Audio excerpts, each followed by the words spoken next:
aprobado en el Consejo de Ministros y de manera unánime un decreto supremo que declara el estado de emergencia nacional por las graves circunstancias que afectan la vida de la nación a consecuencia del coronavirus.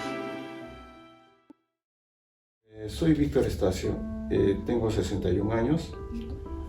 Bueno, y actualmente administro un taller automotriz, pero debido a la pandemia solamente lo hago ahora vía online, y cual realizo las funciones en mi casa, pero por determinadas horas nada más.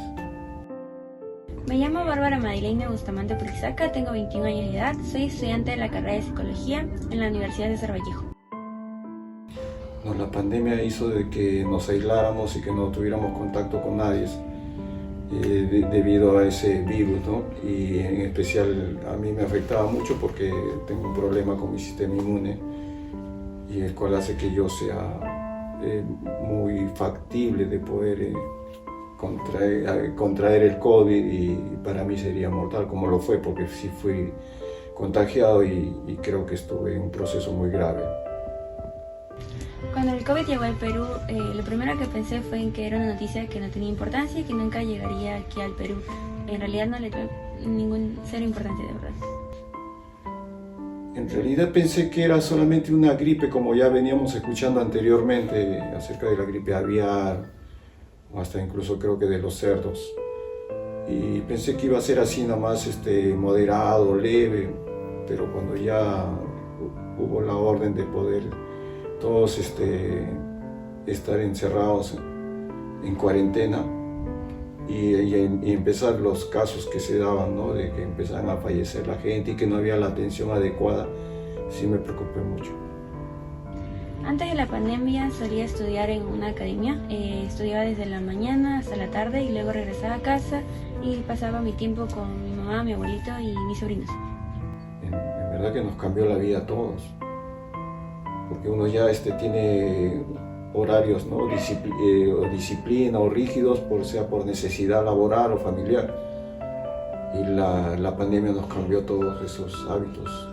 Tuvimos que vivir de otra manera, adaptarnos, y también era difícil convivir porque estar todo el día entre todos nos enseña a tratar de entendernos mejor. Es muy difícil convivir, fue muy difícil. Mi relación con mi abuelito fue demasiado buena. Desde un inicio nosotros siempre hemos estado juntos, desde que tengo memoria. Él me ha acompañado en cada etapa de mi vida y siempre está ahí, siempre ha sido como un papá para mí, la verdad. En ese momento pensé que era más por algo de prevención para todos nosotros, porque ya se estaban dando en otros países, y también creía que era lo más conveniente para todos. Pero después, con el tiempo, parece que fue una mala decisión, porque ese virus es incontenible debido a la forma como es el contagio, ¿no? Y no era la mejor decisión aislarse, ni mucho menos seguir nosotros hacer nuestra vida normal, porque al final eso es lo que nos hace más fuerte frente a la naturaleza o frente a nuestro propio organismo. Nos dimos cuenta porque dos parientes habían hecho la prueba y como ellos habían salido positivo en COVID, pues asumimos que todos lo teníamos, ya que mi abuelito también tenía de los síntomas, también los presentaba. Mi mamá, por suerte, vive a unos 10 o 15 cuadras de donde yo estoy ahorita, y la iba a visitar eventualmente, pero ella tenía un problema de salud, o sea, ella tenía un tratamiento en neoplásicas desde hace muchos años, y también me preocupé porque ella también era una de esas personas vulnerables para contraer el COVID, ¿no? Este evento me afectó emocionalmente porque sentí mucha culpa en parte, ya que había sucedido por una reunión en la que todos asistimos. Entonces sentí que había sido nuestra culpa y me sentí muy mal por eso, porque me preocupé bastante por su salud, ya que se veía mal estado. Me afectó porque me puse triste y me preocupó mucho porque ya no podía verla. Pero la pandemia empieza en marzo, en la quincena de marzo, pero mi mamá fallece en mayo, en la quincena de mayo, porque no había todo el personal, y al día siguiente que ingresa al hospital es donde fallece. Sí. Fue muy doloroso y encima no pude ir ni a despedirla porque no nos permitían a nadie. Felizmente pudimos recoger su cuerpo y llevarla al cementerio, pero tampoco pude ir por el tema de que yo era muy vulnerable también, ¿no? O sea, no pude despedirlo. La atención médica que mi abuelita recibió fue a domicilio. Nosotros estuvimos llamando y pidiendo a algunos médicos para que puedan venir a verlo. No se hizo posible en su mayoría, pero sí tratamos de contactar por videollamada para que le puedan recetar alguna medicina. Cierro mis ojos y me acuerdo de la infancia, de los cuidados de que nos daba, nos protegía, de que la familia era lo más importante, los domingos, los almuerzos familiares, siempre preocupada, a pesar que ya me había casado y era padre y era abuelo, siempre me trataba como un hijo, siempre me decía que debía cuidarme, que no me resfríe, y que llegaba a su casa y siempre me quería preparar algo para comer. Siempre recuerdo eso de mi madre. Para cuando mi abuelito falleció, yo ya no me encontraba viviendo acá. Yo estaba viviendo en la casa de mi papá, que está en el Agustino. En ese momento yo me había despertado. Por lo general suelo dejar mi celular sin sonido. Entonces cuando me desperté vi que había tenido muchísimas llamadas perdidas. Y lo primero que hice fue entrar a WhatsApp y a preguntarle a mi mamá, porque también tuve llamadas de mi mamá. Y lo que vi fueron los estados de mi tío. Entonces ahí fue cuando no quise aceptar. Vi una foto de mi abuelito y como que descansa en paz o algo así, ¿no? Una palomita como suelen colocar. Y yo no quería aceptar ese hecho. Yo realmente me sorprendí bastante y me negué.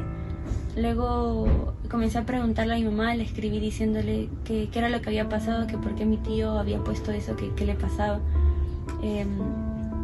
Entonces mi mamá se demoró bastante en decirme qué había sucedido, pero luego vi que me estaba escribiendo sobre eso, que me dijo que mi abuelita había fallecido. Me sorprendí bastante y comencé a llorar, y justo en ese momento mi papá tocó la puerta y él me quería contar, pero justo vi esos mensajes, pues. Y ya cuando yo le abrí la puerta, él solo me abrazó y justo vino su esposa. Los dos me abrazaron y yo seguía llorando. Estaba así. Pero sobre todo hay personas que de repente no son vulnerables, así como yo, pero por algún motivo su sistema inmune no los protege y ellos también fueron, como te digo, ¿no? Víctimas de la pandemia. Yo he visto cuando he estado internado morir gente a mi alrededor y es verdad que es muy doloroso ver los previos, cómo fallecía la gente. Y sobre todo que no somos nada frente a la naturaleza, ¿no? Frente a los virus. No estamos preparados a pesar de todos los adelantos que hay. Superé mi pérdida con el apoyo de mi mamá, porque nosotras estuvimos juntas y creo que al estar juntas pudimos hablar sobre el tema, pudimos llorar, todo lo que era necesario. Estuvimos siempre unidas en familia para poder superar ese dolor, ¿no? Aceptarlo, que era lo más importante, porque no negar el dolor que teníamos, sino expresarlo y estando juntos más que nada. Esa fue mi forma de superarlo. En un principio pensé que sí podíamos enfrentarlo, pero después al ver la televisión, los casos, pero lo real que sucedía y cuando me pasó a mí, vi que realmente nunca tuvimos un buen sistema de salud, tampoco tenemos infraestructuras, porque hay personal médico que sí son capaces, las enfermeras, pues yo he estado ahí internado, y verdad que a pesar de que tienen el riesgo de contagiarse, a mí, la persona que yo veía, cómo nos atendían con dedicación, ¿no? Incluso hasta con el mismo contacto, a pesar de que se podían enfermar ellos. Lo que siempre recordaré de mi abuelito es su sonrisa. Él siempre tenía una sonrisa muy característica, siempre hacía bromitas y nos ponía siempre nombres, apodos, y es lo que más me llevo de él, siempre su carisma, su sonrisa, su alegría y su chispa que él tenía. Mensaje y reflexión. Primero, el mensaje sería de que vivamos nuestra vida intensamente, placenteras, pero siempre rodeados de nuestros familiares, de nuestros seres queridos, tratar de hacer el bien a todos. Y la experiencia sería de que a pesar de los adelantos de la ciencia, siempre va a haber algo de que nos va a perjudicar como seres humanos, como raza, y que no estamos protegidos ante nada, a pesar de que siempre va a haber adelantos. Y si felizmente hoy en día hay esos adelantos que en un tiempo razonable ha habido al menos una vacuna. Antes no era así. Antes había que esperar que el cuerpo solo reaccionara y se protegiera. Y eso tiene una etapa, un tiempo, ¿no? Esta pandemia me dejó el mensaje de que cada ser querido que nosotros hemos perdido durante la pandemia siempre va a vivir en nosotros, en nuestros corazones y en cada cosita. Por ejemplo, mi abuelito, siempre que yo escucho canciones criollas o música de la radio, siempre está ahí. Eso es lo que más resalta y lo que más recuerdo de él. Siempre van a estar en nuestros corazones.